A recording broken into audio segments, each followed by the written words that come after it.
Hello there, find a comfortable spot, loosen your shoulders, and let your breath settle. This is a slow story, the kind you don't rush. We'll move carefully word by word until the noise of the day falls away and the older music underneath becomes audible. We like to think we've solved winter. A switch for light, a dial for heat, a delivery app for hunger.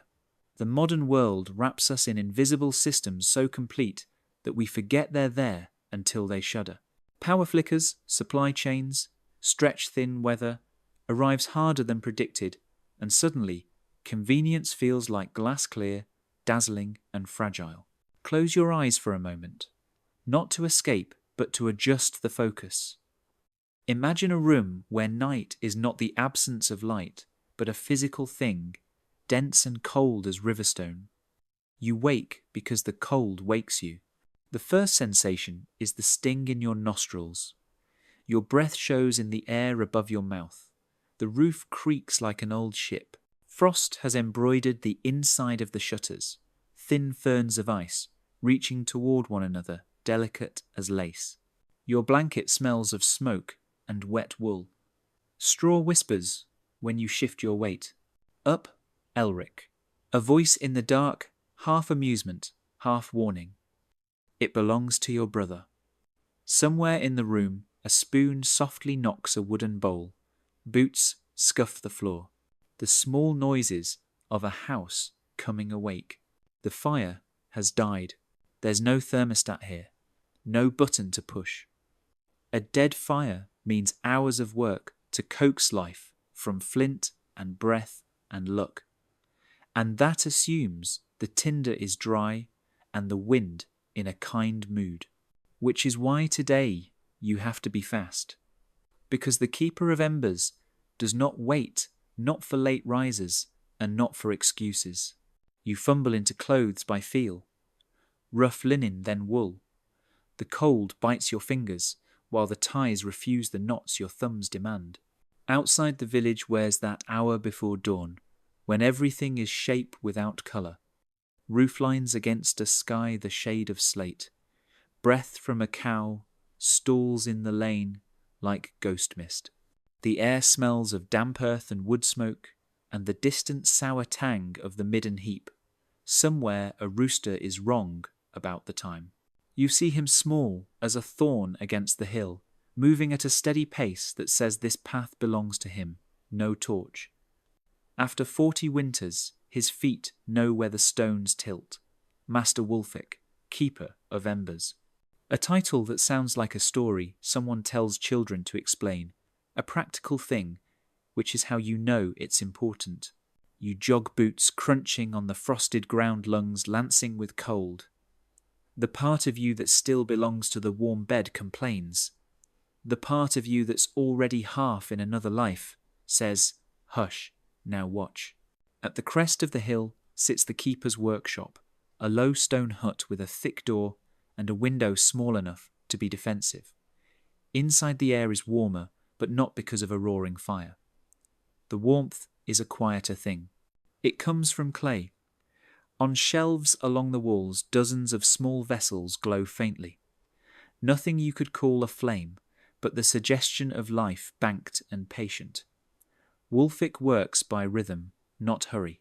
He draws a wooden plug from one pot piers in nods, once makes a mark with his thumbnail. Days alive, notches like a calendar, no one else can read. Fire is a living thing, he says, finally, in the voice of a man who is not stating a metaphor. It dies from neglect and thrives under care. Like people, like villages. He doesn't teach you the technique yet that comes later with reeds and clay and the small mathematics of air. For now, he teaches you how to look. A pot that held an ember for 36 days. Another for 62. He tells you of rains that soaked everything for a fortnight of a family who tried for 2 days to start a fire from scratch while their youngest child shivered and went quiet. He doesn't raise his voice. The room is already listening. Somewhere in the future, where you are currently sitting, you own a lighter, maybe 3, a drawer full of matches, a stove that argues with you in a pleasant chime. This is not about lighters. This is about a village that decided the right answer to winter is not heroics, but systems. The ember is not fire's peak, it's fire's memory. You carry memory in a container, and you know what to do when you arrive. You leave the workshop with a small weight in your palm, warm enough to be a promise. The light is coming up now, thin, reluctant. The village shows itself in greys and browns, thatch bare trees, the scurry of a dog that knows which doors open to scraps. Your feet carry you down toward the day's work, and already the map of this place is changing. Yesterday, you would have said a hedge is a hedge, a boundary to keep sheep in and wolves out. Today, you'll learn to see a living wall that feeds you berries in famine and medicine when fever prowls. Yesterday, smoke was flavor. Today, smoke is chemistry. Yesterday, clay was cups and jars. Today, clay is time in a vessel cool when you need cool warm. When you need warm seeds still alive after 5 winters because the clay knew how to breathe. Yesterday, a rain cloak was a piece of wool.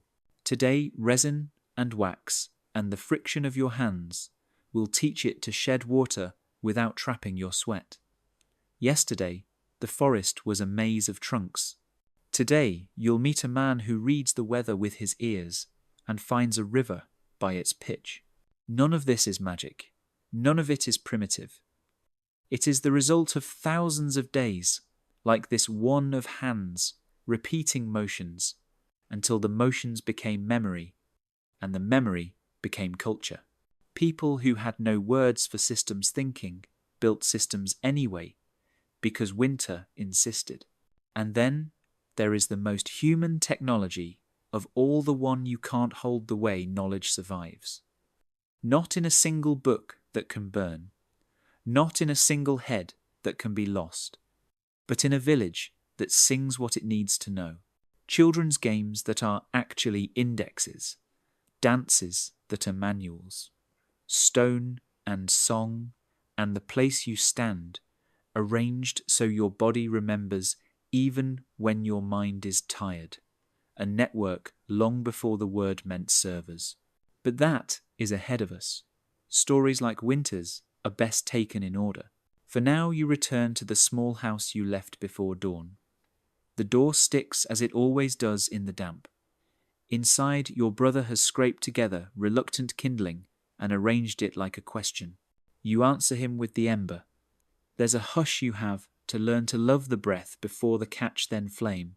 Not triumph, not spectacle, just the right thing at the right time, and the room steps 1 degree closer to human. Where'd you get that, he asks. You don't tell him everything, because you don't yet know everything to tell. You will. There are hands to learn from: the hedge weavers, the smoke mistress, the potter who makes heat behave, the tanner who seasons cloth against weather, the forester whose ears are compasses, the elders who will gather under the old tree when the calm, longest night comes and remind the village what it knows. When you step back outside, the frost has surrendered to the sun in shining patches. Somewhere a hammer keeps a steady beat in the smithy. A child runs, falls, looks to see if anyone saw, then decides that pain is a private field and gets up. A cartwheel complains. A crow holds court on a fence post and says everything sounds foolish in mourning. In the distance, the hedge looks ordinary. That's the trick wisdom plays. It hides in the ordinary until you know how to see it. You're going to learn to see it. We are together. Take another breath. Let the modern room around you be what it is: safe, familiar. Feel your own air on your lips and imagine it turning white in the cold. Imagine a small, warm weight in your palm. Imagine the ember you can't see, but know is there. Welcome to the work of old genius. If this speaks to you, if you feel that quiet click, when something simple and true fits where it belongs, stay close.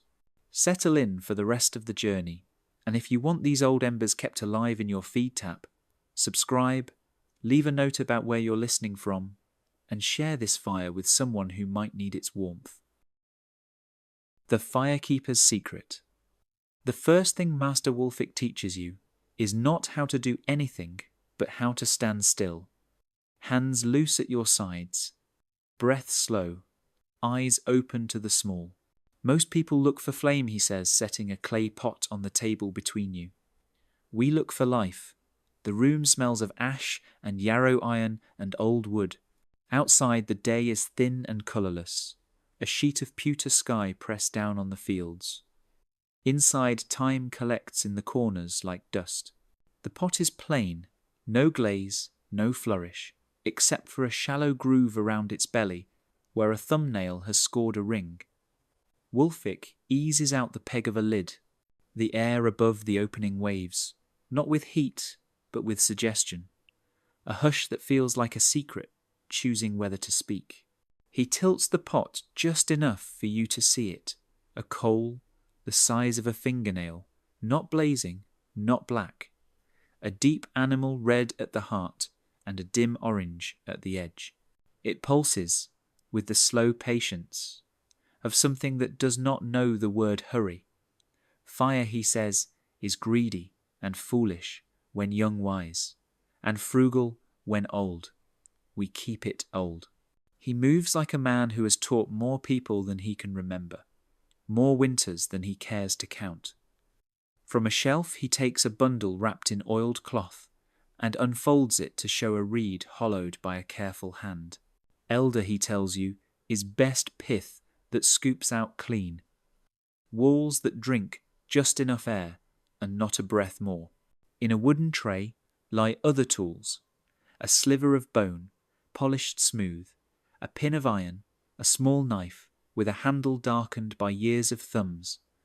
There is no lecture, not exactly. The lesson is a litany of gestures. He coaxes the ember into the mouth of the reed with the bone sliver, a midwife's touch, never letting the coal see too much air at once. You smell the warm, sweet breath of elder as the ember settles. With the iron pin, he makes a hole no larger than a lentil at one end, then seals the other with clay softened in his palm. He turns the reed listening, with his fingers feeling for the whisper of air through that single eye. Too much, he says softly, and presses the hole half closed. Now it lives long. You expect a sermon about danger, about the punishments of carelessness. Instead, he tells you a small story about thrift, a winter of rain so stubborn it felt personal, a sheep that lambed early and needed heat, a mother who slept with a clay pot tied in cloth against her ribs to share warmth with a life not yet steady. We didn't waste logs then, he says. We stretched embers. He shows you the shelves' rows of palm-sized pots with wooden pegs and wax rims. Some are marked with a single notch. Others wear a ladder of days. Travellers take the smaller ones, he says. Shepherds the ones with stouter walls. Charcoalers prefer reeds they walk and work and blow on the move. This is not a display for pride. It is an inventory of obligations. You ask the first workable question, how long? He points with his chin to a pot in the corner, its clay burnished with the shine of many hands. 62, he says. Once 68. The pot did it, not me. The clay was right that year. You do not yet know how clay can be wrong or right, only that here even the dirt has a temperament. Wulfik lets you handle a pot that is cooling one whose ember died at dawn. It is not cold. There is a memory of warmth in it, like a handprint that hasn't faded. That's the danger, he says. Thinking dead means useless. Even ashes teach something. He hands you your first reed. The hollow is clean, the ends squared. Your fingers are clumsy with the idea that this is delicate work and serious work at the same time. You remember your brother's bowl of kindling, arranged like a question. You remember the way the room inhaled before the flame took. Your breath wants to hurry. Wulfik's presence slows it. You imitate his motions not perfectly, but close enough that the ember settles without protest. You seal one end with clay thumb smooth, then pierce the other with the iron pin. The reed hums no sound exactly, a texture of air. He nods once the smallest permission, and you understand that the first part of the craft is not to make a thing happen, but to make a thing keep happening. Never carry one ember across a long road, he says. Carry two. He shows you a leather pouch with loops stitched inside for holding reeds apart so they don't smother each other or set the world on fire out of boredom. Turn them in the evening, he adds. Feed one with breath and let the other rest. Tomorrow switch. Married things last longer. He says breath, the way a singer says breath. Not a gust, but a measured gift. He cups his hands and breathes across the reed's end, and the reed answers by deepening its red, then settling again to its lazy heart. He puts the reed to your lips. Not like a flute, he says, amused. Like you mean to fog a window, you do as told. A warmth touches your teeth. The ember regards you unimpressed, but accommodating. What about flint, you ask? Because a boy in a story has to ask the obvious once, so he can stop thinking about it. Flint is a king with bad moods, he says. He does as he pleases. Embers are neighbours. They do as you do. He does not forbid flint. He does not forbid anything. He builds a habit. He knots the habit to other habits until a winter holds. Bank your hearth every night, he says. Not banking is bragging. Bragging is cold. He shows you the hearth box, a shallow tray of ash where last night's coals sleep under their blanket. He stirs and finds a red heart the size of a pea. Look for colour, he says. Look for smell, there's a sweetness to a living ash. He teaches you to hear, too, a soft tick that only live coals make when they drink a breath. You carry the new reed in your sleeve for an hour, then in your belt, learning where your body moves without crushing things. You learn to sit with it, so that the reed's small sorrow that it must never see too much air does not become your constant worry. Carry it like a child who naps hard, he says. Don't wake it by fussing. At midday, a merchant comes with a face that has been winned for years. 3 to Eastwick, he says, counting out coins. Wulfik raises an eyebrow. 2 days, he says. You're cautious. The merchant touches his ear with a shrug. Heard the low path is mud. I'd rather carry weight than carry regret. Wulfik chooses reeds with a practiced tenderness and shows the man the notch pattern on each pot. Rotate, he says. No heroics. The merchant nods as all men nod when they agree to be sensible for as long as someone is watching. Word travels in a village the way warmth travels in a room by proximity. Before dusk, a shepherd's boy arrives hat in hand, hoping for a reed, because last night the flock pressed hard against the windbreak, and he was ashamed to beg flame from the miller at sunrise. Wulfik gives him one with the look a man gives a mirror. Bring me 2 fresh in spring, he says. Elder by the stream that runs through the willows. The boy nods, earnestly memorizing a map by consent. You begin to understand the true shape of the craft. There is the ember, and there is everything that carries an ember. The pots are not containers. They are agreements. The reeds are not tricks. They are promises. The keeper's job is not to be heroic, but to be available. When the light goes, you assist in the evening tasks. Wulfik walks the row of pots, noting which should rest and which should be renewed. One ember has run hot all afternoon and looks thin sullen at the edge.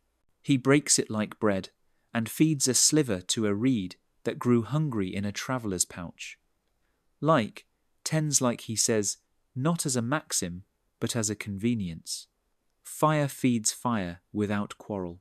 Before you leave, he presses a small wooden container into your hand, carved with the simplest pattern, 2 lines crossing 4 small circles at the compass points.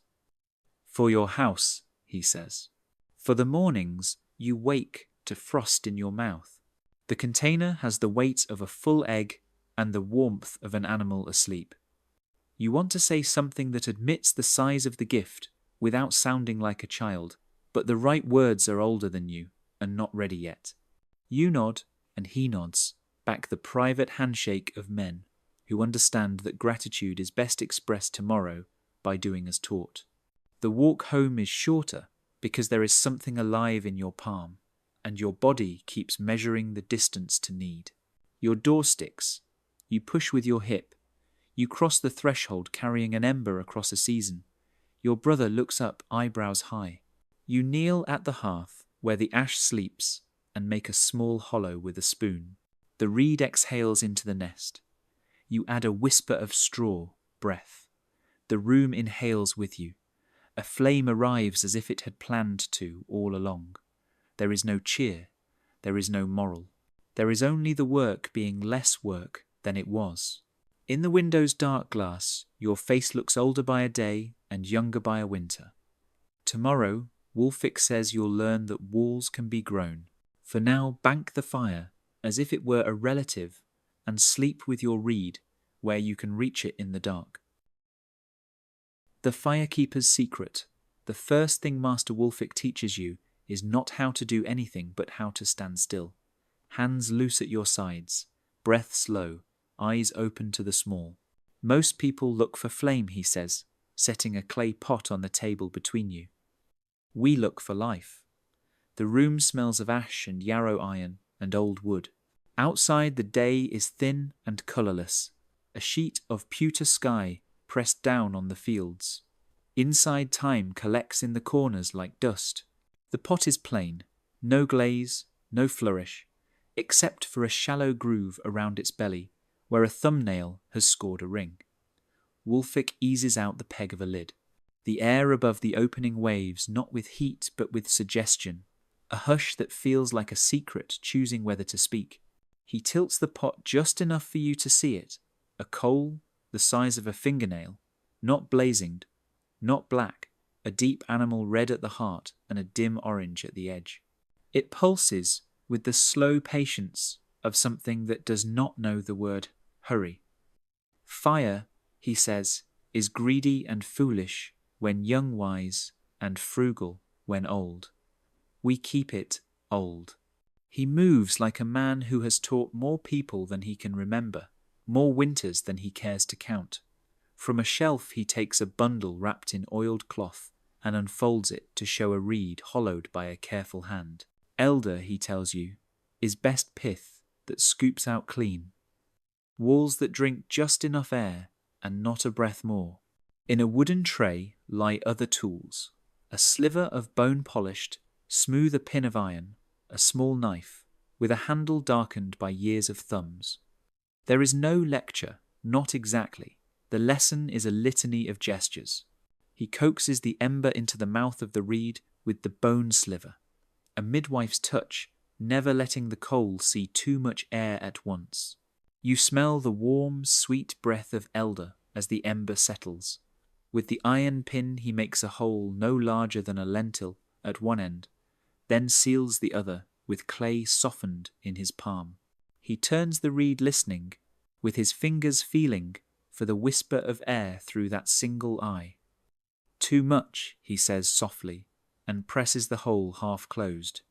Now it lives long. You expect a sermon about danger, about the punishments of carelessness. Instead, he tells you a small story about thrift, a winter of rain so stubborn it felt personal, a sheep that lambed early and needed heat, a mother who slept with a clay pot tied in cloth against her ribs to share warmth with a life not yet steady. We didn't waste logs then, he says.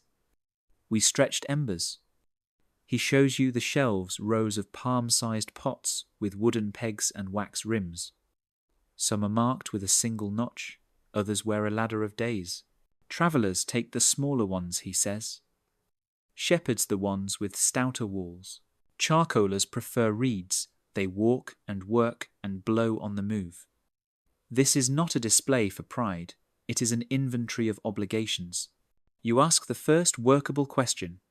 How long he points with his chin to a pot in the corner, its clay burnished with the shine of many hands. 62, he says. Once 68. The pot did it, not me. The clay was right that year.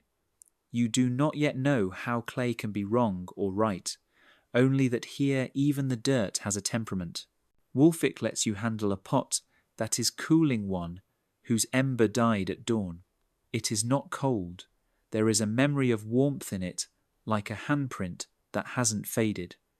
That's the danger, he says. Thinking dead means useless. Even ashes teach something. He hands you your first reed. The hollow is clean, the ends squared. Your fingers are clumsy with the idea that this is delicate work and serious work at the same time. You remember your brother's bowl of kindling, arranged like a question. You remember the way the room inhaled before the flame took. Your breath wants to hurry. Wulfik's presence slows it. You imitate his motions, not perfectly, but close enough that the ember settles without protest. You seal one end with clay thumb smooth, then pierce the other with the iron pin. The reed hums no sound exactly, a texture of air. He nods once the smallest permission, and you understand that the first part of the craft is not to make a thing happen, but to make a thing keep happening. Never carry one ember across a long road, he says. Carry two. He shows you a leather pouch with loops stitched inside, for holding reeds apart so they don't smother each other or set the world on fire out of boredom. Turn them in the evening, he adds. Feed one with breath and let the other rest. Tomorrow switch. Married things last longer. He says breath the way a singer says breath. Not a gust, but a measured gift. He cups his hands and breathes across the reed's end, and the reed answers by deepening its red, then settling again to its lazy heart. He puts the reed to your lips. Not like a flute, he says, amused. Like you mean to fog a window. You do as told. A warmth touches your teeth. The ember regards you unimpressed, but accommodating. What about flint, you ask, because a boy in a story has to ask the obvious once, so he can stop thinking about it. Flint is a king with bad moods, he says. He does as he pleases. Embers are neighbours. They do as you do. He does not forbid flint. He does not forbid anything. He builds a habit. He knots the habit to other habits until a winter holds. Bank your hearth every night, he says. Not banking is bragging. Bragging is cold. He shows you the hearth box, a shallow tray of ash where last night's coals sleep under their blanket. He stirs and finds a red heart the size of a pea. Look for colour, he says. Look for smell. There's a sweetness to a living ash. He teaches you to hear too a soft tick that only live coals make when they drink a breath. You carry the new reed in your sleeve, for an hour then in your belt, learning where your body moves without crushing things. You learn to sit with it, so that the reed's small sorrow that it must never see too much air does not become your constant worry. Carry it. Like a child who naps hard, he says. Don't wake it by fussing. At midday, a merchant comes, with a face that has been winned for years. 3 to Eastwick, he says, counting out coins. Wulfik raises an eyebrow. 2 days, he says. You're cautious. The merchant touches his ear with a shrug. Heard the low path is mud. I'd rather carry weight than carry regret. Wulfik chooses reeds with a practiced tenderness and shows the man the notch pattern on each pot. Rotate, he says. No heroics. The merchant nods, as all men nod when they agree to be sensible for as long as someone is watching. Word travels in a village the way warmth travels in a room by proximity. Before dusk, a shepherd's boy arrives hat in hand, hoping for a reed, because last night the flock pressed hard against the windbreak, and he was ashamed to beg flame from the miller at sunrise. Wulfik gives him one, with the look a man gives a mirror. Bring me 2 fresh in spring, he says. elder, by the stream that runs through the willows. The boy nods earnestly, memorizing a map by consent. You begin to understand the true shape of the craft. There is the ember, and there is everything that carries an ember. The pots are not containers, they are agreements. The reeds are not tricks, they are promises. The keeper's job is not to be heroic, but to be available. When the light goes, you assist in the evening tasks. Wulfik walks the row of pots, noting which should rest and which should be renewed. One ember has run hot all afternoon and looks thin sullen at the edge. He breaks it like bread and feeds a sliver to a reed that grew hungry in a traveller's pouch. Like tends, like he says not as a maxim, but as a convenience. Fire feeds fire without quarrel. Before you leave, he presses a small wooden container into your hand, carved with the simplest pattern, 2 lines crossing 4 small circles at the compass points. For your house, he says. For the mornings you wake to frost in your mouth. The container has the weight of a full egg and the warmth of an animal asleep. You want to say something that admits the size of the gift without sounding like a child, but the right words are older than you and not ready yet. You nod, and he nods back the private handshake of men who understand that gratitude is best expressed tomorrow by doing as taught. The walk home is shorter because there is something alive in your palm, and your body keeps measuring the distance to need. Your door sticks. You push with your hip. You cross the threshold carrying an ember across a season. Your brother looks up eyebrows high. You kneel at the hearth where the ash sleeps and make a small hollow with a spoon. The reed exhales into the nest.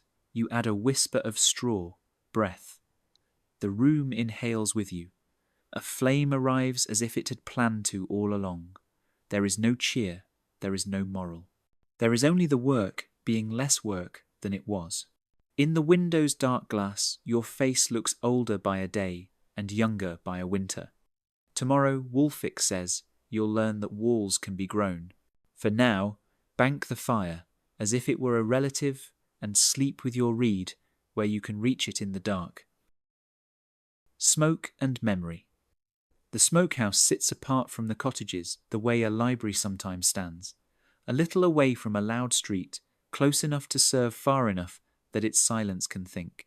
It is a squat building of stone with a roof that seems to hold its breath. No windows, only a door hung thick and a vent at the gable that opens like a cautious eye.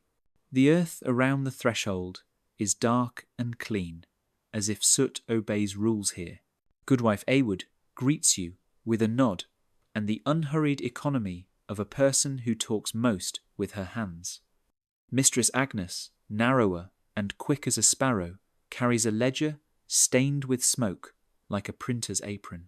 Between them is a choreography old enough to have forgotten who first danced it. First lesson, Awood says.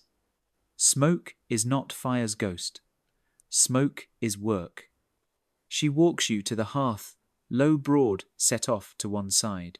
No pile of roaring logs, no licking flame, just a bed of coals that glows like old fruit and a trickle of new wood fed with deliberation. The room is dim enough that your eyes do the slow dance between seeing and smelling. The fragrance is not one thing, it is a choir. There's the clean sweetness of beech, the pale vanilla rumour of birch. A medicinal edge you will later learn belongs to juniper. Somewhere underneath oak hums a bass note of tannin, and older keeps time. Agnes taps her ledger. Wood is an alphabet, she says. Words change with mixtures. She shows you columns, days, whether the kind of meat or grain the blend. Awood smiles at your surprise. We don't guess, she says. We remember. Your throat wants to cough, but the smoke here is behaved. It moves like a thoughtful visitor, not a drunk at a wedding.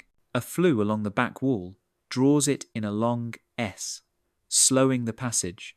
So the chemicals that matter, phenols that kill or quiet, many of the small mouths, that would eat what you're saving aldehydes, that dry acids, that make mold feel unwelcome, have time to do their patient arithmetic.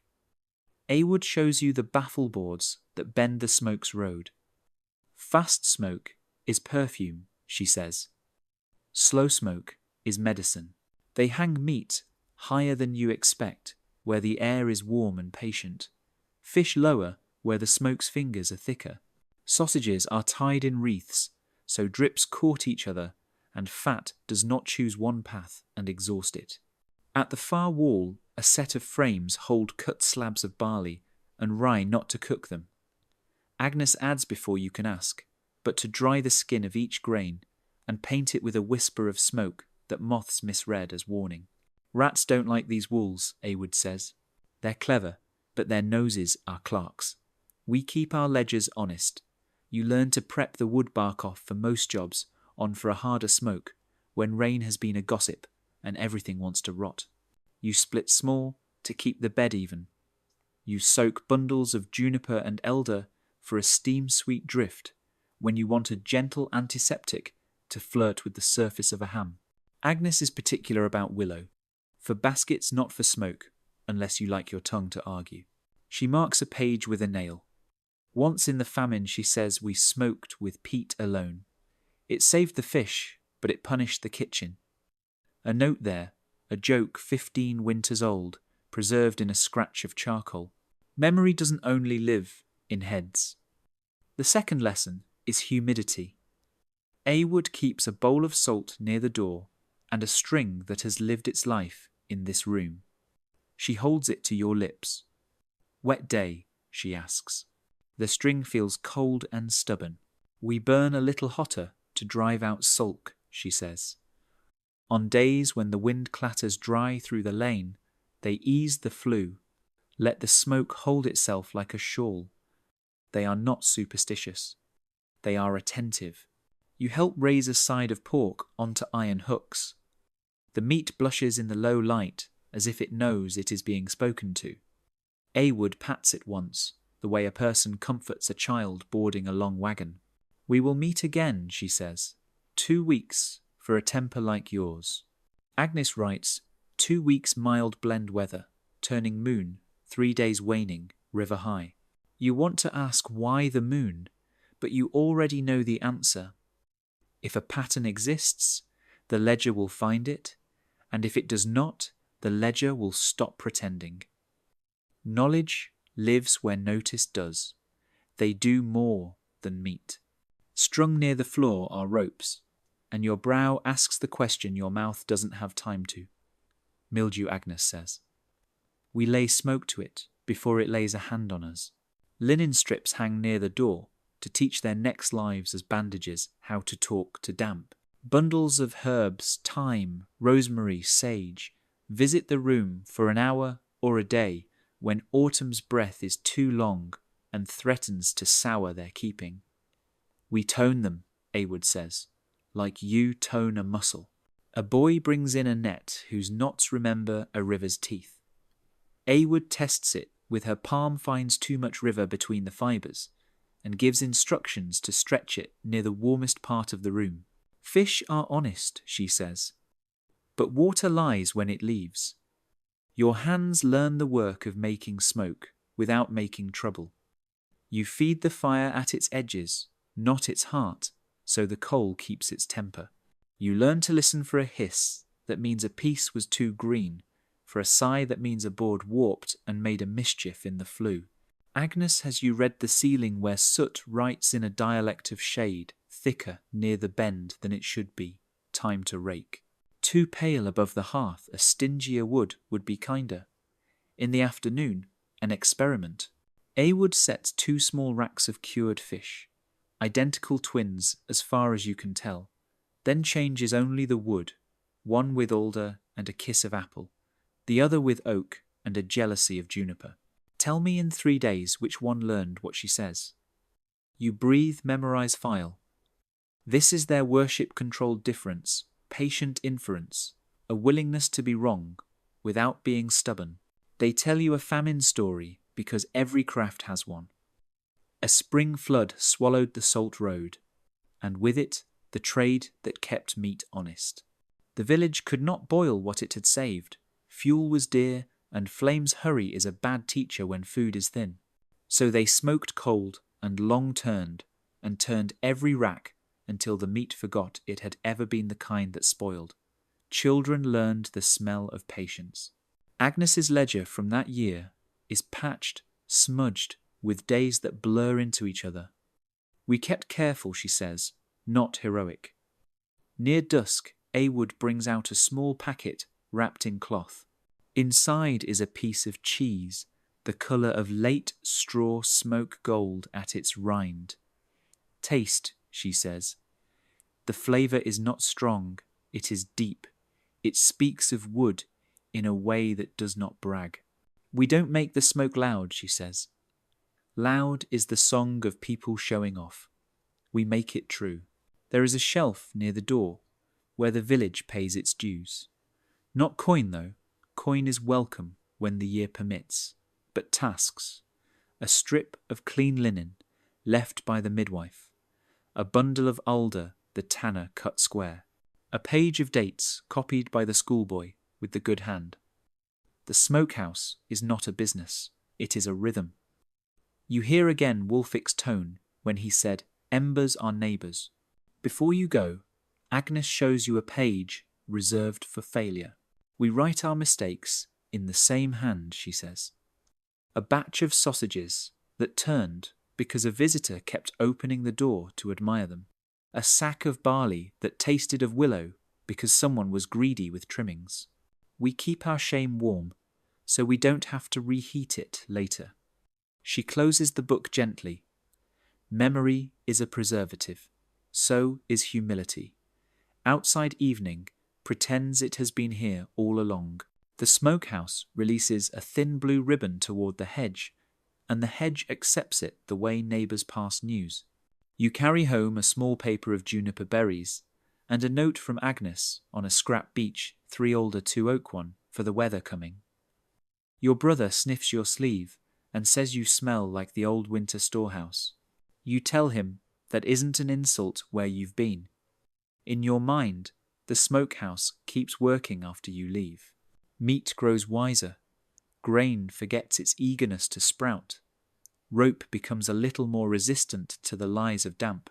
And somewhere inside you, something small and impatient learns to travel through a room slowly enough to mean it.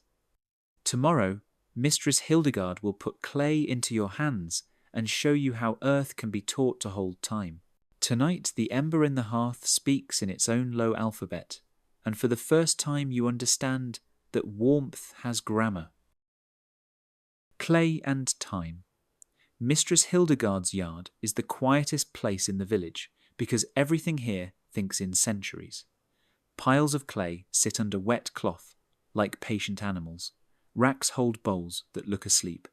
A pit kiln in the corner yawns with the politeness of a crocodile. Even the tool's wire ribs of wood stones, scoured smooth by rivers, appear to have agreed long ago to speak only when touched. Hildegard gives you no preface. She presses a lump of clay into your hands and watches what your fingers decide before your brain remembers pride. The clay is cool in a way that belongs to caves. It yields, but not without a conversation. Tell me what it is, she says. Earth you say too quickly.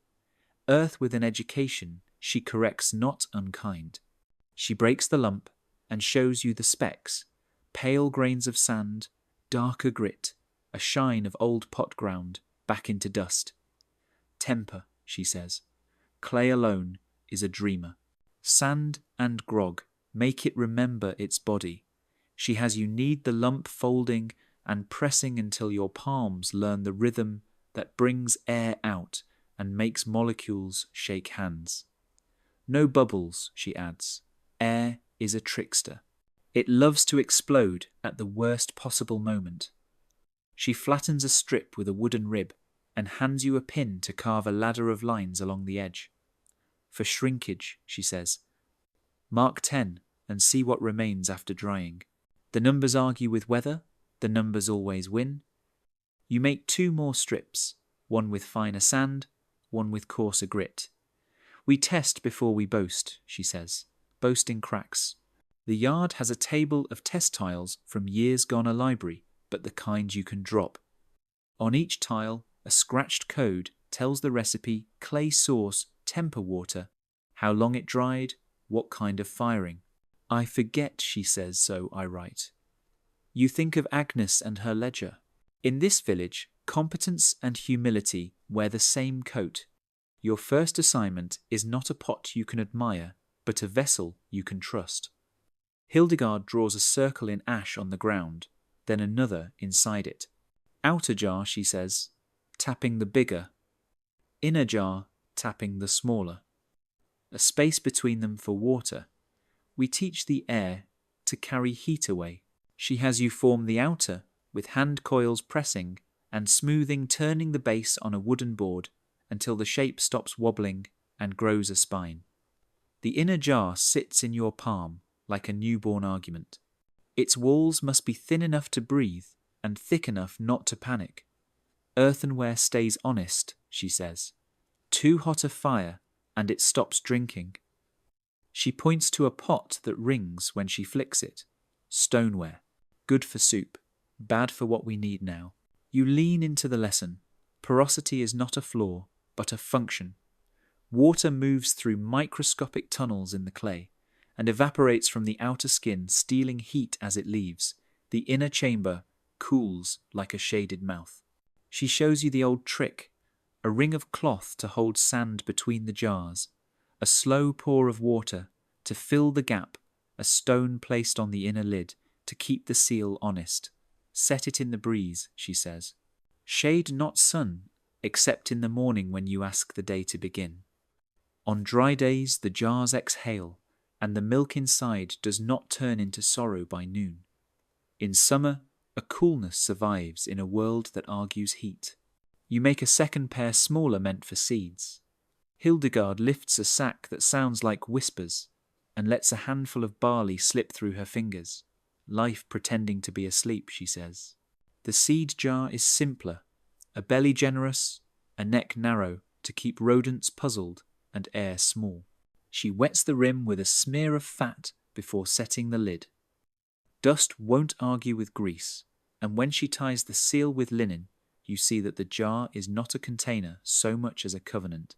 Not all jars are for mouths, she says, leading you into her shed. Shelves dark with respect, hold pots with marks. You are beginning to learn to read a spiral for spring, a square for winter, a circle bisected for equinox. She pulls one carefully, the way a person draws a ring from a drawer. The lid opens with the soft kiss of wax parting, and inside lies a year that did not happen. The year when seeds were not needed because last harvest had been kind. We save years, she says. Sometimes the weather forgets. She has a story because every craft does. A summer when the rain came sideways, and the wheat bowed and did not rise. The granary floor wept. The miller coughed. They opened 7 seed jars that winter, and each one woke like a cat, sleepy and offended alive. We planted the memory, she says. The jars remembered how to be spring. You think of embers as memory, and understand that clay keeps a different kind of fire. After the seed jars come heat stones, clay loaves as long as your forearm fired, so they drink heat greedily and give it back grudgingly. Hildegard slides a loaf from under the ashes of a small trial fire and wraps it in a rag. For bed, she says, or for a cradle when the night sulks. She shows you how to stack them along the back of the hearth, where flames can tutor them without cracking their manners. They take the day and spend it wisely, she says. You think of a house heated by objects that remember. You ask about glaze because you've seen shiny bowls in the Reeves house and in the trader's pack. Hildegard grimaces slightly. We glaze where the mouth asks for cleanliness and where soup asks for forgiveness, she says. But for breathing, we keep the clay plain. She shows you slip the creamy skin of fine clay painted on a pot to smooth it, and polishing with a stone to close the pores, enough to resist stains, but not enough to suffocate. She says nothing about lead, only glaze is a promise you must keep, and you hear the warning without being told the story that put it there. By midday your hands wear clay like a second skin. Fingertips wrinkle as if they've lived underwater. Hildegard sets a wooden board on your knees and has you make small cups each, a finger shorter than the last, and stack them into a tower to learn how weight travels and where a curve gives strength. Geometry minds its manners in clay, she says. A good belly, a firm shoulder, a mouth that knows what it's for. Then, firing, which is ceremony disguised as patience. She will not let you touch the pit yet. You are a guest, and pits eat the pride of guests. But she shows you the stack of shards at the bottom to keep air honest, the way she nests green pots to share heat, the soft ramp of temperature won by feeding little, often resisting the drama of a blaze. Flame is a gossip, she says. It tells a story and forgets the facts. Coals do the work. You sit with her while the pit speaks in pops and low purrs. She tells the weather by the colour inside the throat. Dull orange is thinking, bright orange is forgetting, yellow is a lie, then lids the kiln with turf, so the cooling will not rush and crack the words you just wrote in mud. While the pit holds its counsel, she gives you the lesson that matters most, and uses nothing but water and a shard. She drips from a cup onto a shard from an old earthen jar. The drop spreads, disappears. The shard goes cool under your fingertip. Another drop on a glazed shard beads and sits like a prince under a canopy. One breathes, she says. One does not. Decide before you begin what you are making, a lung or a wall. In the afternoon, an experiment for your pocket, the smallest jar you have ever made. A thumb's worth of clay shaped into a lidded pea, for salt, she says. Travellers forget how a pinch keeps rot honest. If you can keep a grain dry, you can keep a village alive when the world sweats. You smile because it's absurd, and then you don't, because nothing in this place is a joke that doesn't pay for its own punchline. A woman arrives at the fence with a bundle. Hildegard takes it, listens to the weight, and knows what it is, bones from the last slaughter. For ash, she says to your question. Ash for soap, ash for lye, ash to make a glaze, when a thing must shine. She will burn them down and sift until the powder talks smooth in her palms. Waste is a word the village uses only for gossip. Before dusk the pit gives up its heat grudgingly, and Hildegard lets you lift a trial piece from the warm edge, a cup you shaped at noon. It rings not like stoneware, but like something that intends to be kind.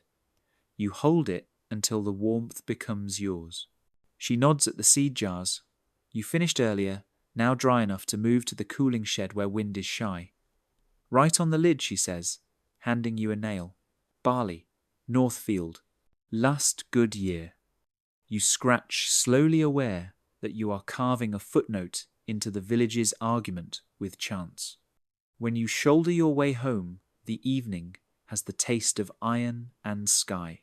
You carry the smallest jar in your pocket, the larger in a sling against your back. The cool jar sits under your arm like a sleeping animal.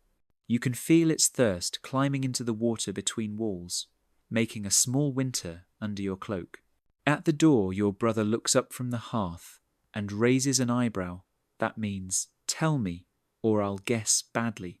You set the cool jar in the draught between the door and the window, fill the gap with water, and place inside the last of yesterday's milk. We'll see, you say, as if you are not already convinced.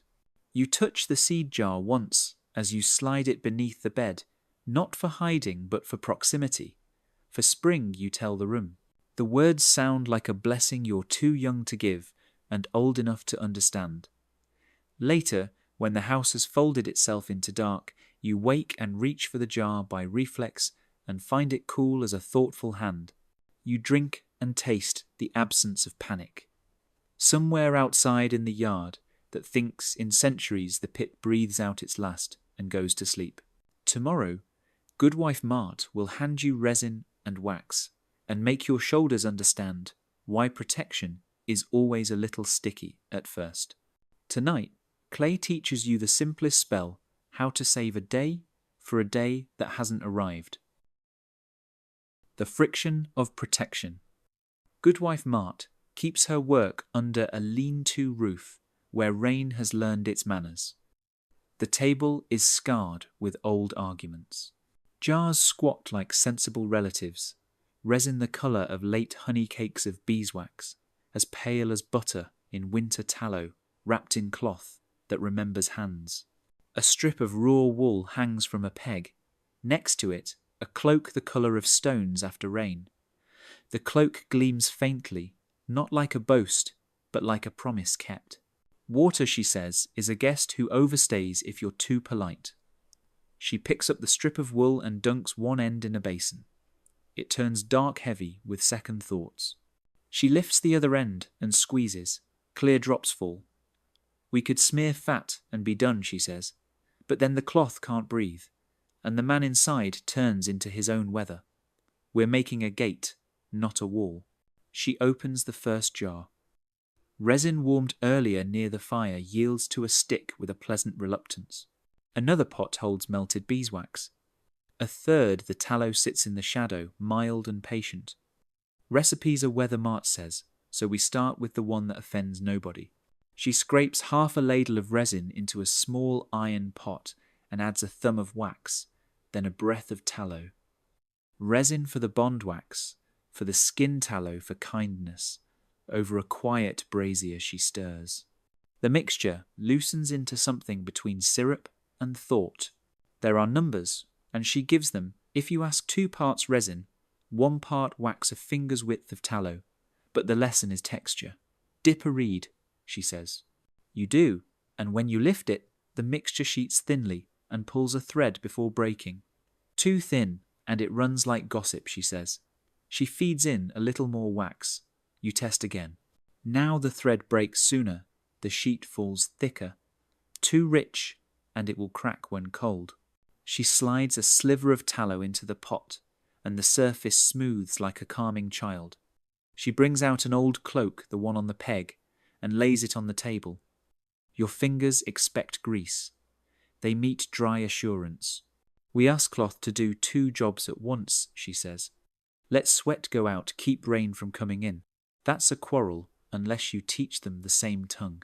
From a shallow basin, she lifts a small bag made of loosely woven linen and dips it into the pot, then rubs the bag over the cloak in long, patient strokes. Not painting pressing. Friction does the teaching, she says. The heat of her hands helps the mixture enter the fibres instead of sitting on top like a lord on a borrowed horse. Your turn. The bag is warm. The smell is forest and hive and kitchen. You rub too gently at first, and the cloth looks shiny in a way Mart dislikes. That gloss is a lie, she says. You're letting it ride the surface. You press harder, making circles the size of plates, then smaller, overlapping circles, then straight strokes along the grain. The sheen dulls to a quiet that reads as readiness. Seams, she says, tapping a line of stitches with a knuckle. They are where candour and carelessness shake hands. We double them. She shows you a felled seam, a fold stitched down, so the punctures don't become a ladder for water, and has you smear a thin serving of mix along the thread. Then work it in with a bone tool until the line forgets how to wick. If you have no bone tool, use your nail, she adds. We're all built with what we need.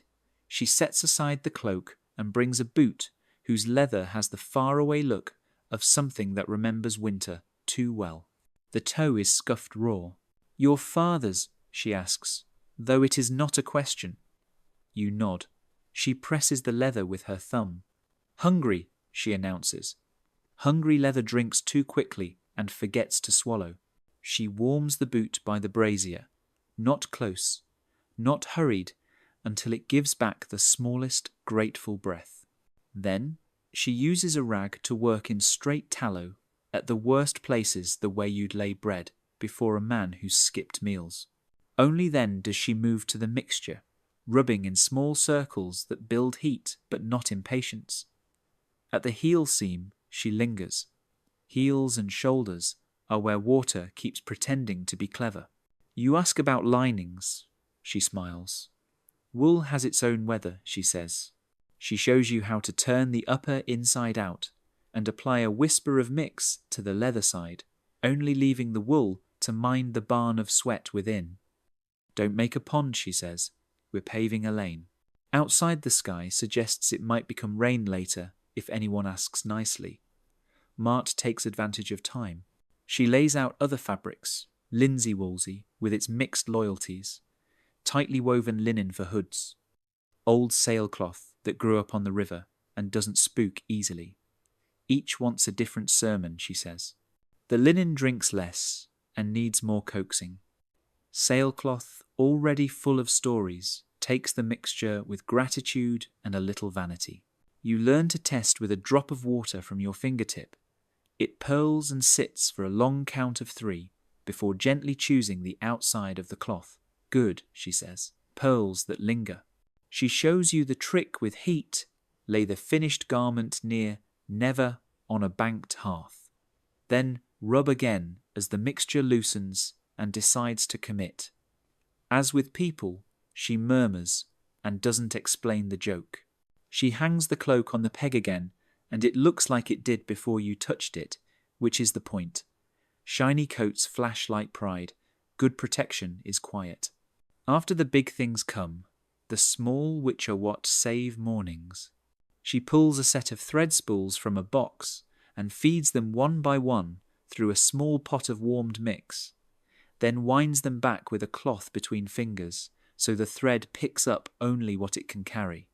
Thread is a river, she says. Teach it which way to run. She rubs a whisper of mix along the inside of a glove, where the seams meet, then pinches each fingertip as if to wake it. She treats the brim of a hat only along its edge. Edges decide more than middles. A farmer arrives chewing the weather. He needs 2 capes for boys who herd in the low marsh. Mart reaches for her ledger, a few pages. Nothing like Agnes's book, but stubborn in the details that matter. Last time you asked for more resin, she says, and came back with buoys that steamed like ovens. He nods and pretends to have known better all along. We'll keep them dry enough to not hate the day, she says, and damp enough to remember they're alive. Because every craft earns a story she tells hers while your hands work. The spring, she tried to seal a tent with pure wax glorious like buttered bread, and a hot day made the seams weep and the men inside stew. The winter she did the opposite. Too much tallow, and the cloth drank rain-like ale until the boys cursed her and then apologized because she is not someone you curse twice.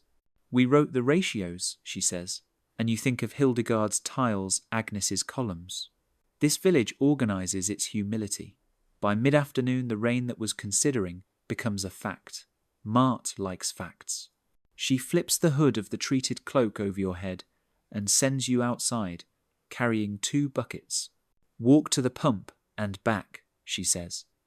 Don't run. Running confuses tests. The rain is small, bodied but earnest. It rattles the lane like a polite argument. Bucket handles bite your fingers. When you return, water stands on your shoulders in small bright coins and slides off when you shrug.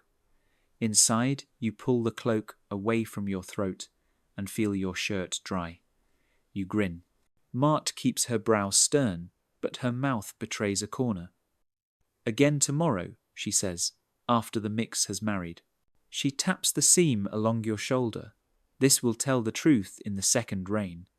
After the test, she teaches repairs because protection that cannot be mended is a mood, not a tool. She shows you a stitch that bites backward to lock itself, then a patch cut on the bias so its threads resist making ladders. She warms a needle between her fingers before pushing it through the way you'd warm a word before speaking it to someone who's had a poor day. When she finishes, the patch looks as if it has been there since the cloak learned your name. Toward evening, your father's boot has transformed from a complaint into a companion. You rub the toe with a last patient circle until your palm feels the heat come back at you. Walk with them, March says. They'll finish learning on the road. You stand, and your weight shifts differently, as if the boots have remembered how to be trustworthy, and are curious whether you will do the same. Before you leave, she hands you a small puck, poured into a scallop shell, enough mix for a month of attention. Not for everything at once, she says. A little before the bad weather, a little after the worst. She slips a scrap of linen into your pocket, already waxed. For a tinder bag, she says, Embers hate puddles. You think of Woolfick and smile. All these crafts are cousins. Outside, the rain has grown larger and less interested in manners. You step into it on purpose. Let it drum your hood, stand, and count your breaths.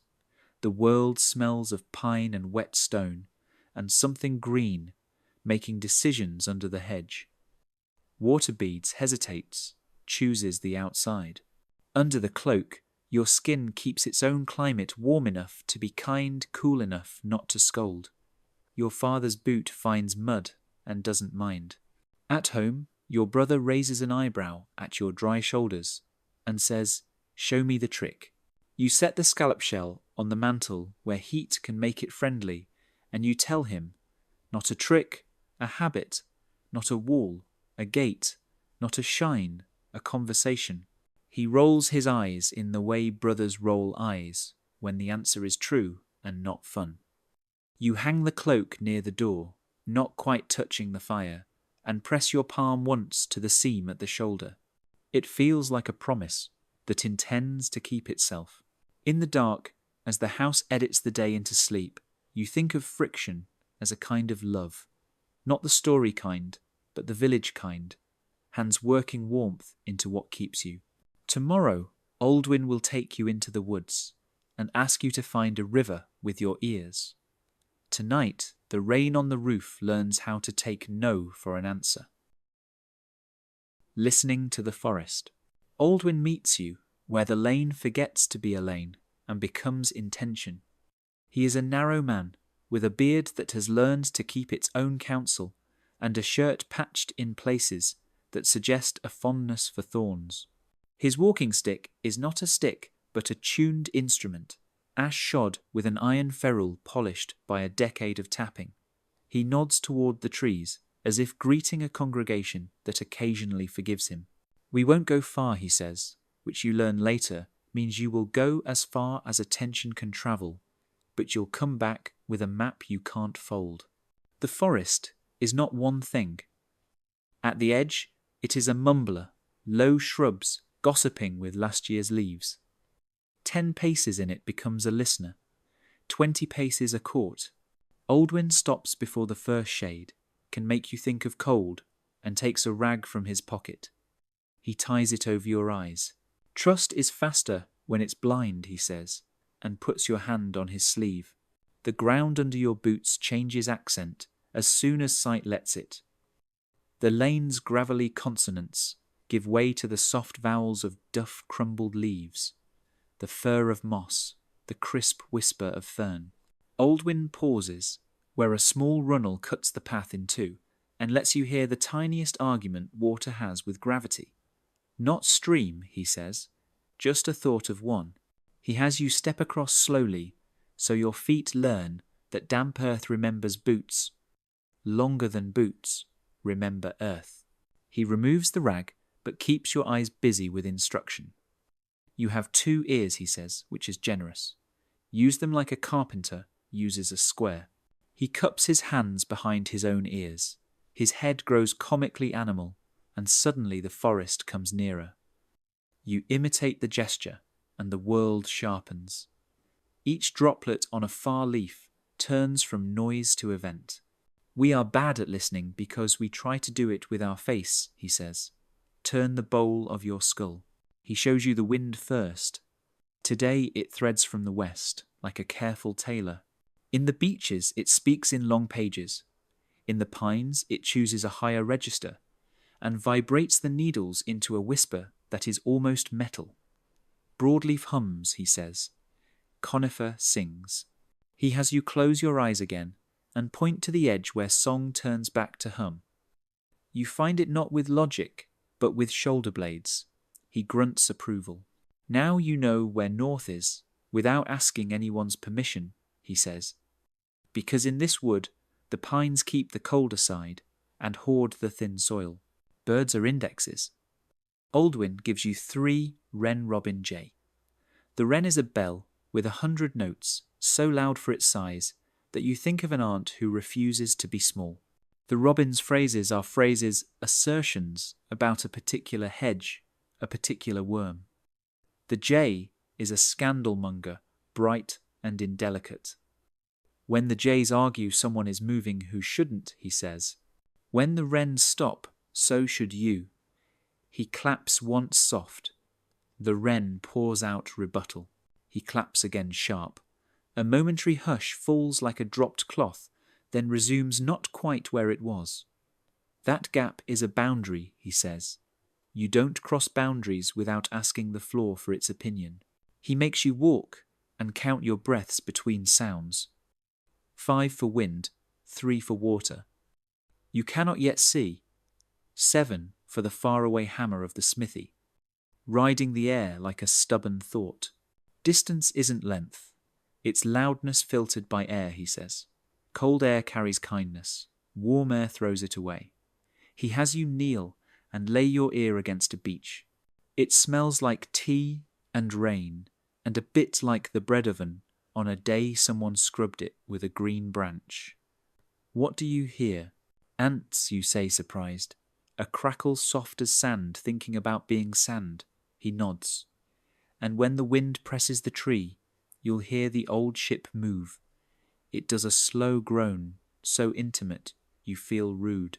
At the first slope, he introduces echo. He taps his ferrule twice against a stone. The answer comes back not from ahead as you expect, but from the left lower. Hollow, he says. The valley takes the sound and brings it home crooked. He changes the rhythm, tap, pause, tap, tap, and the forest replies with the same rhythm, delayed just enough to plot on your inner map. Echo is a liar that tells the truth about shape, he says. Believe what it says about distance, not direction. He kneels and shows you a trick with your mouth, a soft whistle between teeth, not a tune, a line.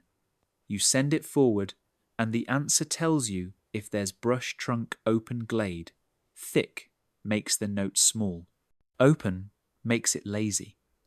He has you face different ways and draw the shapes with your free hand in the air. Narrow, wide, tall, low, and when you open your eyes, the drawings you made are exactly where the forest put them. Mid-morning mist lowers itself like a shy visor, and suddenly the world is written in fewer letters, good Oldwin says. Fog flattens fools and feeds listeners. He has you stand still for 10 breaths and list the sounds in order of height, the ground's tick-ticks, a beetle bargaining under leaf, a vole that cannot be quiet, the shake of a fern frond that remembers a passing tail, the knee-high murmurs, bracken rubbing bracken, your own cloth telling on you the waste, high phrases a blackbird clearing its throat, the click of a thorn against another thorn, the shoulder-high small twigs acknowledging the wind, then the canopy's distant hush. Height is position, he says. Position is path. You practice throwing a stone not far, not hard, then listening for what it teaches. Into open leaf litter, it lands with a muffled thup, a floor that will accept your weight. Against a fallen trunk, it returns a note bright and hollow climb here, if you must avoid in damp. Into fern it disappears. That is the fern's entire profession. In snow, everything lies, he says. In fern, everything hides. In mud, everything remembers. At a crossing of deer paths, 2 tan lines through green, where hooves have made writing you stop, because the silence does too. It is the wrong sort of quiet. Oldwin's eyes go to knives, but his hand is gentle on your sleeve. Listen to the absence. The wren is singing too much, the jay. Not at all. A hawk. It arrives like a thought the sky had been hoping for. You do not see it, but the forest does, and that is nearly the same. Near noon, Oldwin sets the day's task. Find the river, he says, without looking. He leaves you with the stick and your ears, and sits on a stump with the patience of moss. The world is large for a moment in that frightening way it becomes when you agree not to pretend. You turn your head slowly, creating a compass rose of sound. The far hammer has moved wind's fault, not Smith's. The birds have opinions about a hedge back toward the village. The wind licks the trees from their western cheeks. The water you heard faintly earlier has gone from thought to suggestion to rumour. You move toward the lower registers of the forest's voice. You feel rather than hear the pitch drop underfoot soil darker, sedges thickening, a sweetness in the damp that speaks of iron and leaves. You test with the ferrule, the ground says, "Be careful," and then says it again. The water's voice grows from a syllable to a word. In your head you had planned to reach a broad sound. In your ears you arrive at a ribbon narrow quick, with bickering over stones too small to be proud. When you finally let yourself look there, it is not the river, but its older cousin's child, a stream silver as a fish's memory. You grin without audience. Oldwin arrives the way old men do when they've already been where you're going, slowly, correctly. He approves by not speaking for a moment. Then, tell me how you knew. You tell him what you did, which is less interesting than what you noticed. He corrects gently. You followed slope before sound, he says. Good. Sound goes downhill when it is tired. He has you kneel and listen to the stream's different vowels, over stone, a chatter, over sand, a whisper, past a root, a hollowing. He sets his stick across the water and taps. The echo returns from one bank quicker, which means that bank is higher and near. He makes you drink with your hands, then smell your palms. Water tells you where it came from, he says. Peat iron leaf, learn the family. On the way back, he teaches walking, like a person who intends to keep walking tomorrow. Feet under hips. Hips loose, knees kind. Noise is wasted work, he says. He has you step on the edges of your boots when crossing twigs, so they don't declare you. He shows you the courtesy of lifting your foot out of mud at the angle the mud agreed to take it, to leave the hole neat for the animal that owes you nothing. A path is a treaty, he says. We are the only species that forgets to read what it's signed. When the field's light re-enters the understory and turns every wet edge gilded, he ties the rag back over your eyes and makes you walk the last 50 paces by memory. You do and do not die. At the lane he unties the cloth and pats your shoulder twice, which, in his dialect, is tenderness. They'll tell you you were born without the knack, he says. Knack is just attention that got enough meals. He sends you home with nothing but instruction and a stick cut to your height. Tune it, he says. Iron if you can steal a scrap. Brass if you befriend a tinker. Wood will lie unless you educate it. You tap your new staff against the ground, and it answers with a note that already means this way is reliable. In bed later, the forest does not depart. You hear the wren in your ribs, the pine in your breath, the stream in your blood, where your pulse throws itself over a stone and goes on. You fall asleep facing west because the wind had been a west wind, and you wake twice in the night, sure that if you opened the door, you could walk to water without once asking your eyes for favour. Tomorrow, the elders will gather under the old tree and rehearse what the village knows. Tonight your skull is a bowl, and the world finally poured into it. The remembering. They tell you to come at dusk when the world grows wider, by subtraction. The common looks like a bowl holding the last light.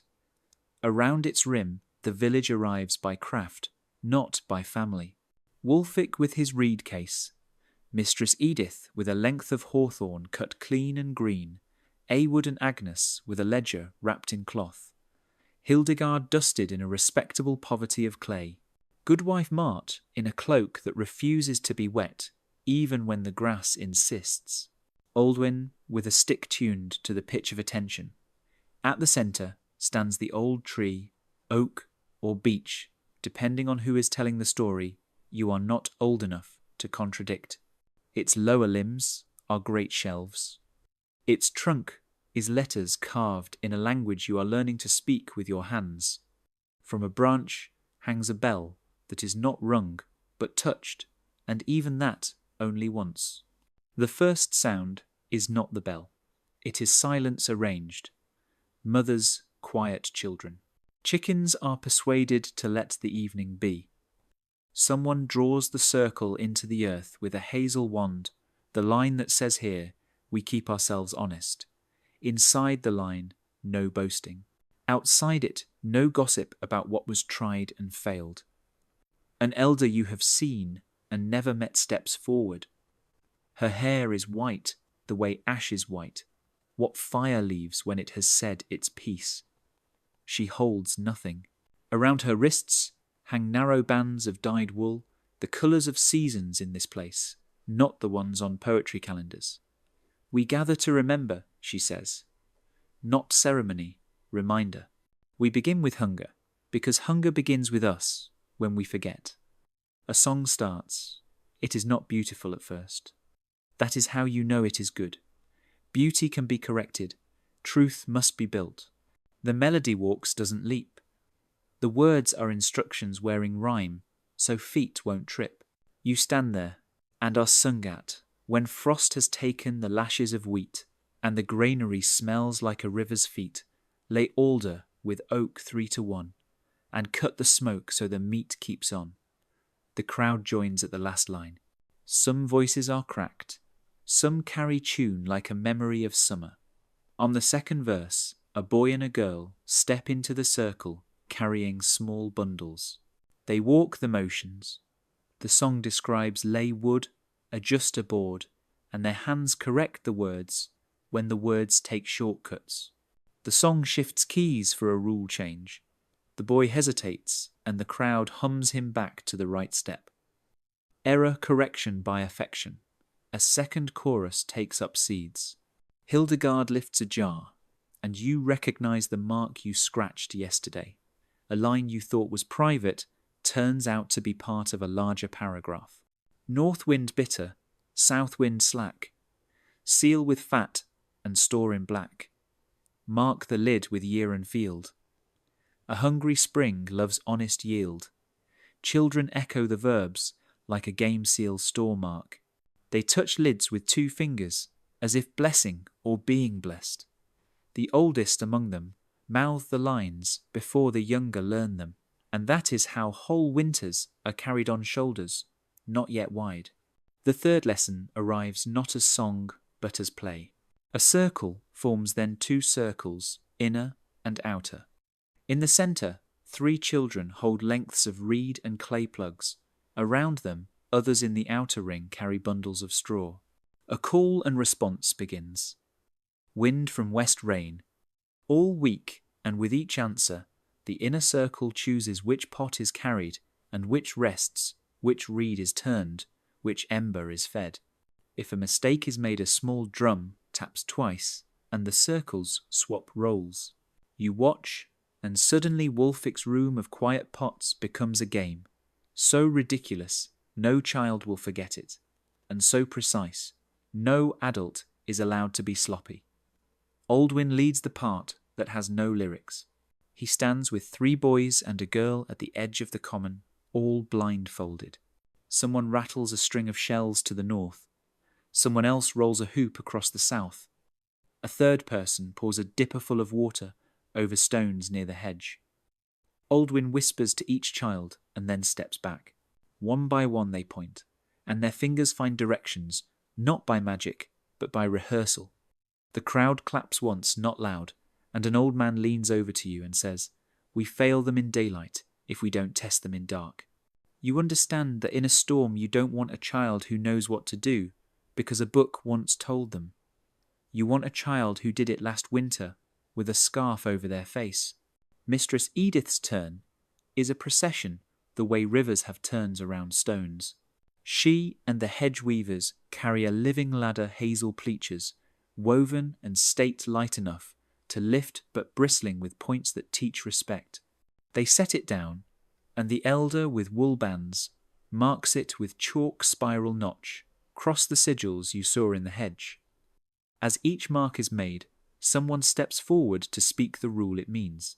A woman of 30 with a scar, says spiral graft, come spring if year is kind.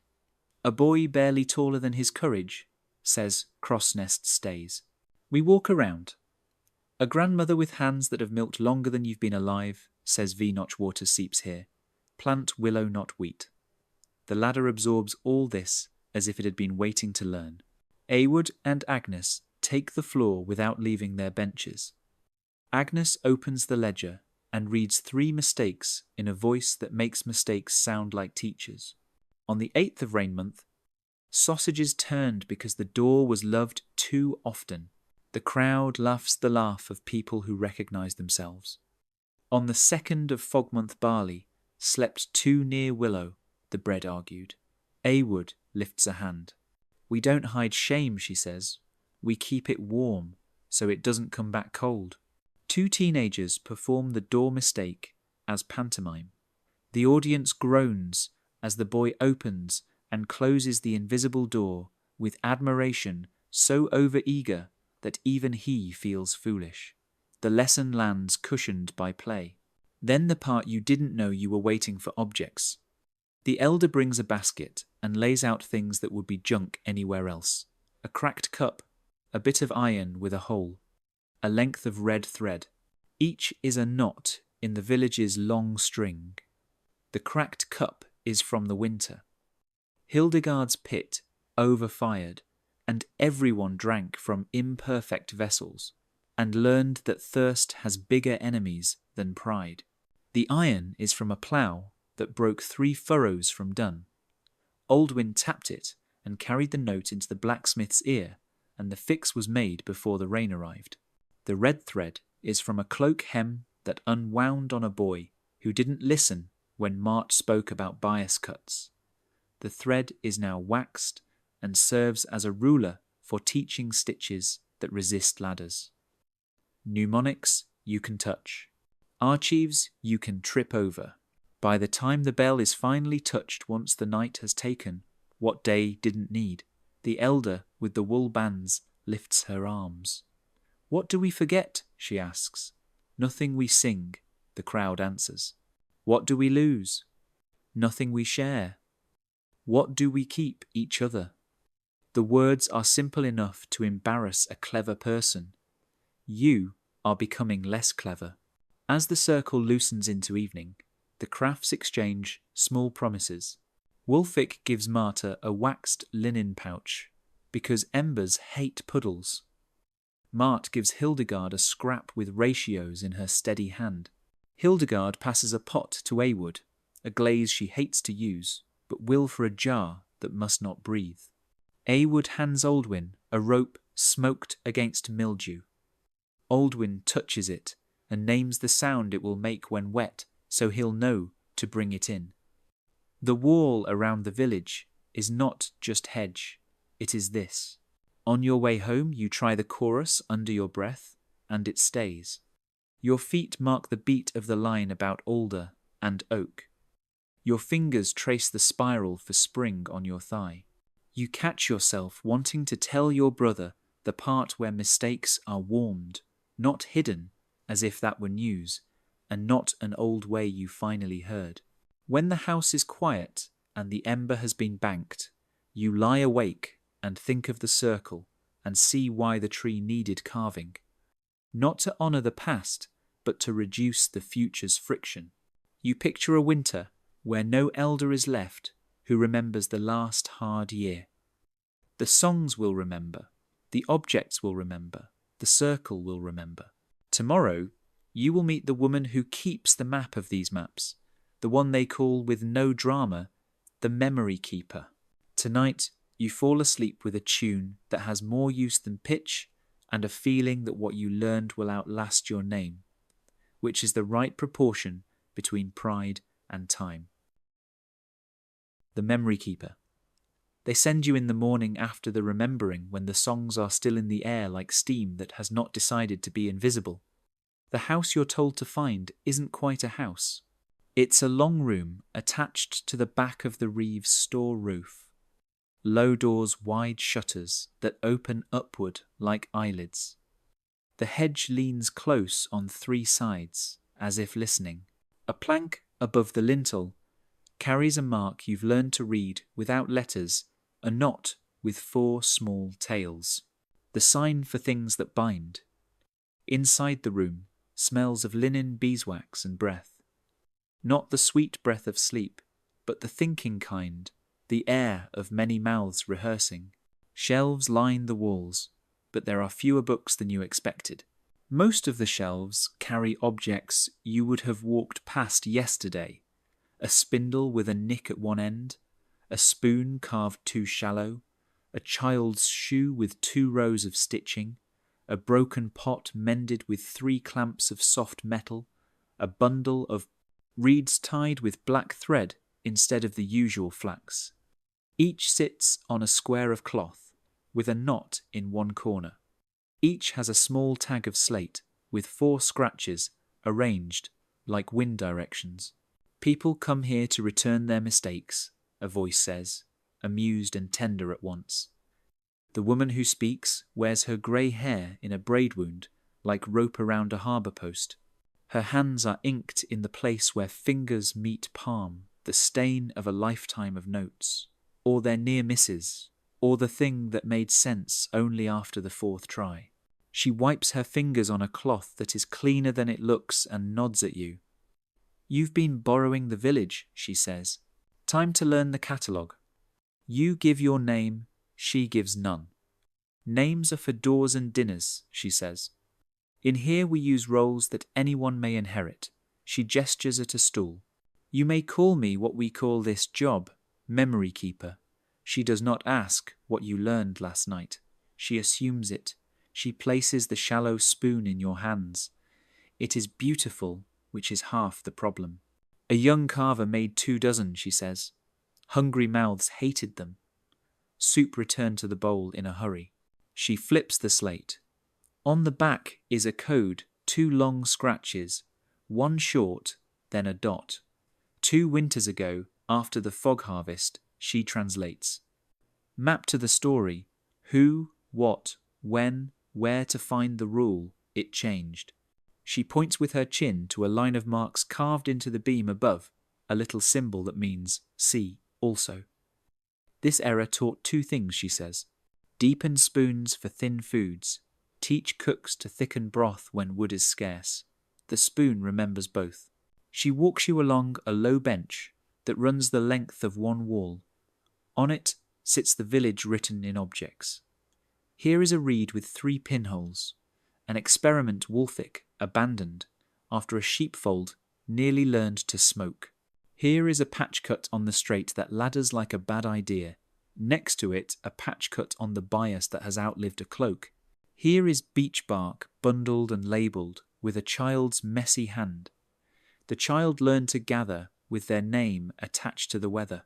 Here is a stone with 3 notches that fit a pot rim, Hildegard's measure for venting a kiln that was running hot on a day she had a fever and refused to be clever.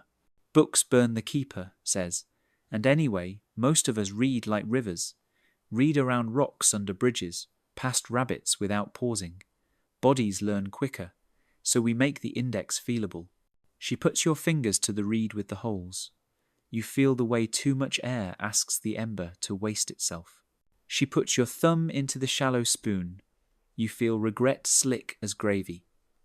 She lays your palm on a cloak seam, stitched wrong, and asks you to tug until it betrays itself. Hands argue honestly, she says. Minds like to win. There are papers, yes, folded, stitched, rubbed with tallow to keep rain from treating them like salad. She opens a packet, labelled with slate dots and dashes, Awood's famine year blends copied 4 times and out among 4 houses that do not burn at the same time, if God is decent. She shows you a thin book of grafts, drawn in a tight stubborn hand by a woman dead before your father grew his first beard. The drawings are precise enough that Wood obeys them decades later. She opens a thin ledger titled Failures with the same care as Agnes used in the smokehouse. The first page is almost empty. The last is worn smooth by thumbs. We have grown rich in this currency, she says, smiling in a way that doesn't boast. The keeper teaches retrieval, next the trick, without which a library is just a room of old, polite objects. Suppose winter is a wet liar, she says. Suppose the hedge sulks and mildew attempts humour. Where do you go? You think of Agnes's ropes and Martra's wax thread, and point to both. Good, she says. But you also fetch this. She hands you a narrow strip of linen, woven too openly. The cloth that failed teaches the tension. The cloth that works must remember. She sends you to Hildegard's shelf for the shard that drinks too eagerly. If you cool stores with jars, put this beside the good ones, so some fool asks why.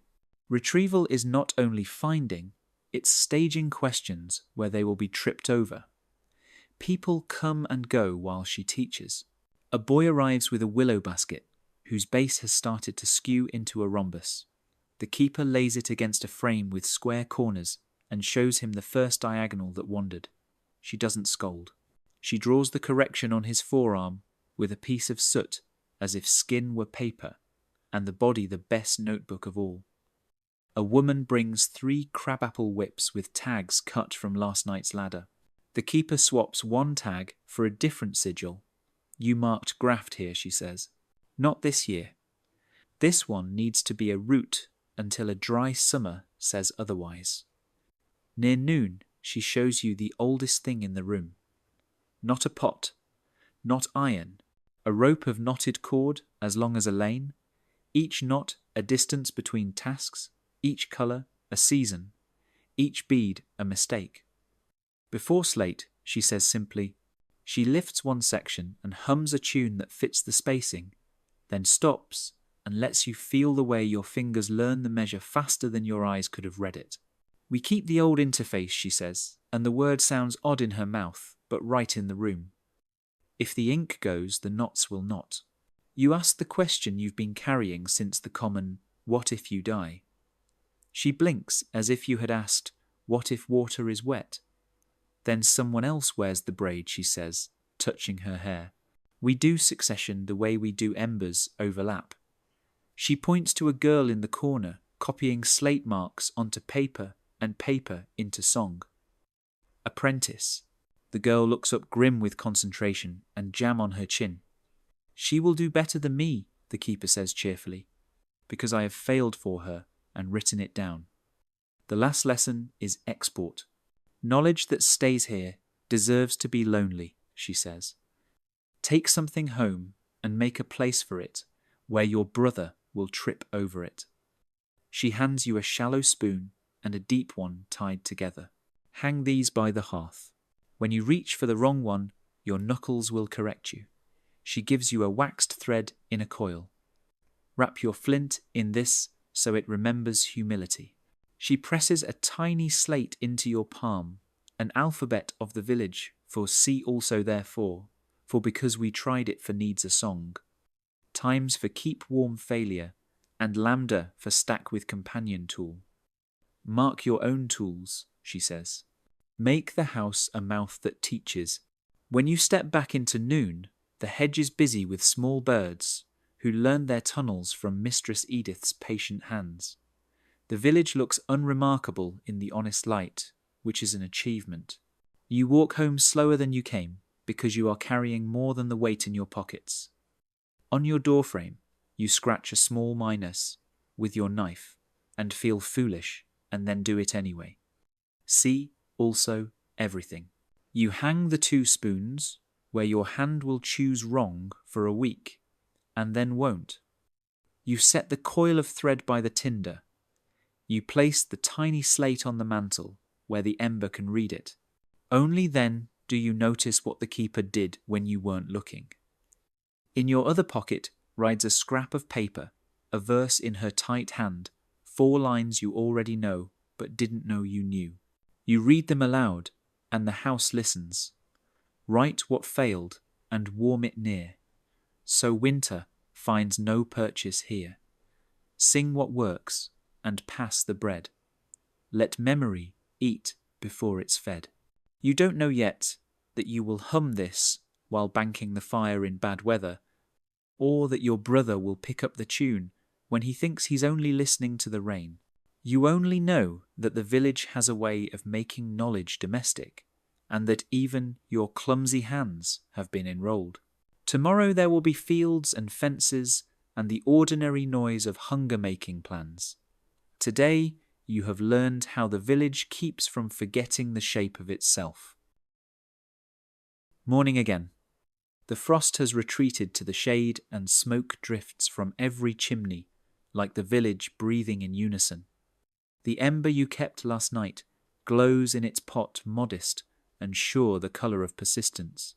Around you, everything that seemed like ritual now feels like routine, quiet miracles disguised as chores.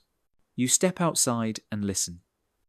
The hedge holds its patient green, stitched with birds. The smokehouse hums its low arithmetic. Clay jars rest in their rows, sweating a cool blessing. Somewhere, Oldwin's stick taps a steady beat, and Martra's cloak catches rain and forgives it. The memory keeper's shutters are open her apprentice, sweeping dust that used to be centuries. The village isn't performing, it's remembering itself the way breathing remembers lungs. You think about how fragile our own systems are. The lights, the buttons, the hum of engines. We have convenience, but not continuity. They had continuity, but only because they practiced it. Knowledge was not stored, it was lived. They rehearsed the essentials until skill became inheritance. In a world where forgetting can happen in a single generation, that may be the most advanced technology of all. The ember in your palm is small, but that's what makes it precious. A fire that can be carried, shared hidden in clay, and passed between hands generation to generation without ever being seen as heroic. The same kind of flame that built every meal, every roof, every story. You imagine what Wulfik might say now. Keep it banked. Not loud, not large, just alive. As you walk past the hedge toward the field, you realize this story isn't really about survival. It's about attention. The patience to notice what the world gives freely, and the humility to give it shape without breaking it. Every craft you've seen, the fire, the hedge, the smoke, the clay, the cloth, the forest, the songs, the memory, was an act of cooperation between people and the planet that raised them. When the day ends, and the lamps come on in our modern rooms, we still reach for that same comfort, warmth, food, shelter, and meaning. The only difference is that now we must remember how to earn them again slowly, wisely, together. If you've listened this far, thank you for keeping company with the past. This has been Poor Historian, where old wisdom meets a quiet heart. If the fire we've shared tonight left a little warmth in you, let it stay lit. Share this story. Leave a word below, or simply carry the thought forward. Because every ember needs air, and every story lives a little longer when it's passed by hand.